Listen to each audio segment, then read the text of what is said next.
Good morning, everyone, and happy Tuesday. So, for today is your last official, at least, science and history assignment, and then it'll be due by Thursday. So, what we're working on in history is wrapping up the Civil War. So, there's a quizzes with that. And then for science, we're wrapping up with Devils Lake International Crane Foundation and Parfrey's Glen. I told you a little bit about it yesterday. Something that I said I would talk about today is the CCC at Devils Lake. And what that is a civilian conservation corps and what that's from or how that got there. Now, I told you about kind of the geology and how Devil's Lake was formed and the area and that like how those rocks are red and whatnot. Something you might realize though when you go is there's steps and there's paths. Those aren't naturally there. Those were not naturally laid out like, oh, this looks like a perfect place for a path. Those were created. So, what does that mean how they were created? A lot of them, not all of them, but if we think back to like the 1900s, we're going back to like the Great Depression. People needed work, people didn't have jobs, they weren't getting money. So, a plan was put into place to hire people to go to different national, state, whatever parks, and they would get room and they'd have housing, which maybe at that time they didn't have because it was during the Great Depression when there was very little money, very little access to any resources, really. So people might not have had a house that gave them a house. They might not have had money that gave them a job, that they had money that they could send home, and they were being fed. So it was a decent setup in exchange for them working. And what they did is they hand cut the rocks. Like if you've ever gone up the ones that are like up and over the bluff that you're going, those were all hand cut and hand placed by the CCC, or a lot of the trails are also the same thing. So something that's kind of cool that they took rocks that were in that area. So you might see in some of those rocks that there's marine life, but they would have cut those, or you see ripples in some of those paths or those steps. But those steps are not natural. Those steps were put there. Those paths were put there. By either the CCC, or some of them are newer, so they're more modern day, but that's where a lot of those paths got their start. In fact, Devil's Lake, when it first started, was not Devil's Lake an attraction. Way back, it was a Native American. That's where Native Americans lived, and I'm not going to give away all the answers because it's in the Google form today.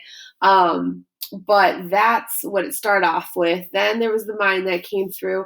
At one time, Devil's Lake was very similar to what we think of as the Dells. People would ride up on the train, and there were hotels all around Devil's Lake, which is kind of weird to think about because if you've ever been there, there's no hotels. In fact, there's only a few houses, but it used to be a huge tourist attraction in like the Dells way back in the day. So something kind of interesting there. You'll need to read up a teeny bit more on that. With that, though, I did mention those houses that are at Devil's Lake. So those are kind of there as it's kind of an agreement that's there. So no houses can be built on Devil's Lake, no future houses. So anything that was there, they're no longer standing and they weren't able to rebuild. And the ones that are there are not able to rebuild or do anything. In fact, those houses can only stay there if they are sold within their family. So, like, let's say it's my grandparents who own one, and then my mom buys it from my grandparents. I could buy it from my parents, but you could not buy it from my family. If that's what happens, if there's no buyer after, say, me, then that house goes to Devil's Lake and they will probably knock it down and just make it a part of the park or use that land for part of the park because they don't want it to be populated as such. So something that's kind of interesting. Let me just say, none of my family owns one of those houses. I was just using an example. So kind of interesting there at the International Crane Foundation. If you do ever have a chance to go, they've got two at least of every crane species in the world. Yeah, in the world. And it's just in Baraboo. It's a conservation. They're helping to keep crane populations alive and keep them well because some of them have become endangered. So that's another really cool place to go. Parfrey's Glen. I've never actually made it all the way back to the waterfall. I think that's something we're going to try and do this summer probably, is make it all the way back to the waterfall because anytime I've taken students with, it's either been too muddy and we can't get back, or we're running a little bit short on time, so we can only go back so far. If you do go, though, you need to cross the stream, so make sure you wear old shoes. So that's kind of the bits of information I have for science and history assignments for today. So get those in by Thursday. The year's winding down. We just have a teeny bit left. Now for an activity for the summer. I realized the list that I sent out or showed you yesterday, I kind of gave away all of my ideas, but I thought of something. And this is something I haven't done myself, but I think it would be really cool to do. What you can do is, if you are going on a walk, you have GPS track you, like have your GPS track you, and then you can make art out of what you're doing.